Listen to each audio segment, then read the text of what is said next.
I'm Jim, and I thought I would do something a little bit different today. I've been thinking a lot about mental health, and specifically how there seems to be a pattern that I notice with a lot of people in the game development industry, and it's even a pattern I've noticed in myself from time to time. And so I think it's important that we address this, and I hope that by the end of this video, you found a few tips that can help you better take care of your mental health and find a path to success in game development. So here we are back in my coffee shop, and you may remember this from a previous video I did, and I thought it'd be fun to just come back here and slow things down a little bit and get a little bit more personal and take some time to connect with you, the viewers, and talk about something that's really important to me. I created this chart, and it may look familiar to you. I think it's a chart that all of us kind of go through, and this doesn't just apply to game dev, this really applies to a lot of things. Anytime you're trying to learn a new skill, or anytime you're challenging yourself, you may notice a similar trend. And so in the case of game dev, when I started learning, I remember there being this area of discovery, and I was just so excited, and I wanted to learn so much, and I was consuming everything I could and trying to just learn as fast as I could and learn as much as I could very quickly. And eventually, like most of you, I hit a plateau, and there were some ups and downs in this plateau, and I struggled a lot to try to find that next level, that next thing that I could learn. And it really just seemed like there was nothing I could do to just get over that hump. And so then comes the next part, and that's the drop. And this is just really hard because maybe you feel completely overwhelmed, you feel discouraged, and you decide, I'm gonna take a break for this and I'm gonna move on to something else. Or maybe you just decide to keep pushing on, but a lot of times that leads to the next position, which is the pit of despair. And the thing here is really you start to feel depressed, but I think a lot of us can get into one of these areas where we're just really having a hard time pulling ourselves out of it. And maybe you do, maybe you find that second wind, maybe you find a way to pull yourself out, you get motivated again, you start a new project, and you're really feeling that high again, and maybe even get a little bit further than you did before. But again, you hit that plateau or you hit that peak, and then you start to fall back down again. And in a lot of cases, this might just be where you give up. This might be where you say, I'm done with this. I don't want to do this anymore. I'm not having fun. I'm not enjoying this. And so what I wanted to do is just break this down and talk about some of the things that I do to try to stay motivated, to try to push on. When you're in that age of discovery, the best tip I can give you is try to slow down. Just give yourself some time to breathe. Don't try to consume it all in one day. Try to take a little bit each day. And what we're going for here is the tortoise and not the hare. So you just want to slow and steady, just try to learn a little bit and just keep building upon that knowledge over time. And eventually you're going to hit that plateau. You're going to hit that first plateau.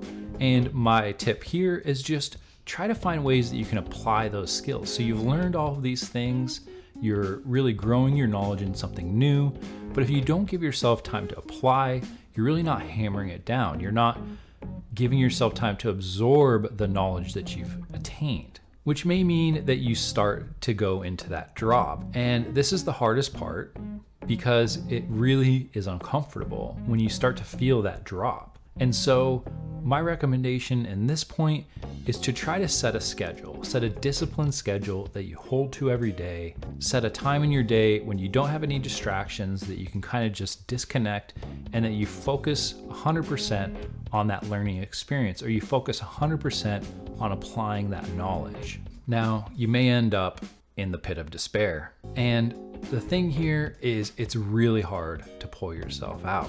So my recommendation, if you find yourself in this area, is to find a community of people that you have a similar interest with and that you can lean on, and then you can help each other. I find a lot of times just having people to talk to and engage with is a really good way to either prevent going into the pit altogether or to try to help pull yourself out a little bit faster, or lean on others and let them know that you're struggling and that you need some help getting yourself out.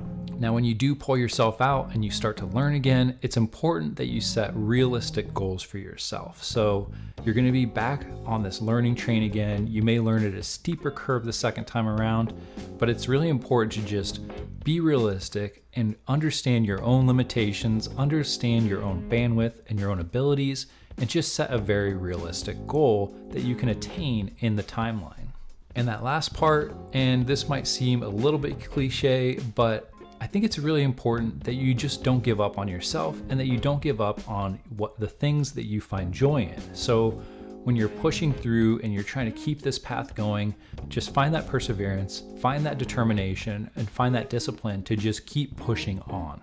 And ultimately, if you can accomplish all of these things, you'll find that the model learning curve actually looks something like this. So it's not that the lows don't happen, but they're less extreme and you're able to turn around much quicker and get back on that path again. So just in summary, remember to take it slow when you're starting off, give yourself time to apply those learned skills, schedule learning time into your routine. And this means scheduling a start time and a stop time so that you don't overwhelm yourself, so that you don't continue to spiral and push yourself too hard, that you find a realistic timeline that you can stick to every day.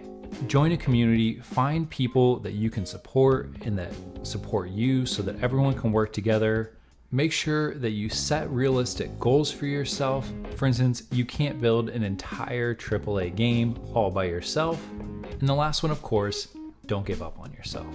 So I hope you got something from this. I hope that this has been a little bit of a motivator for you to keep going. And if you like this video, if you like this format, feel free to drop something in the comments. Let me know what you thought. I'd be happy to hear any feedback you have. And if you are looking for a community, there's a lot of them out there, but I do have a Discord. I'll put the link in the description of this video. And there's a lot of great people on there that I found have helped me keep motivated and keep pressing on, and also not be too hard on myself when maybe I'm not hitting all of the goals that I set for myself. So thanks for watching, and I'll see you in the next video.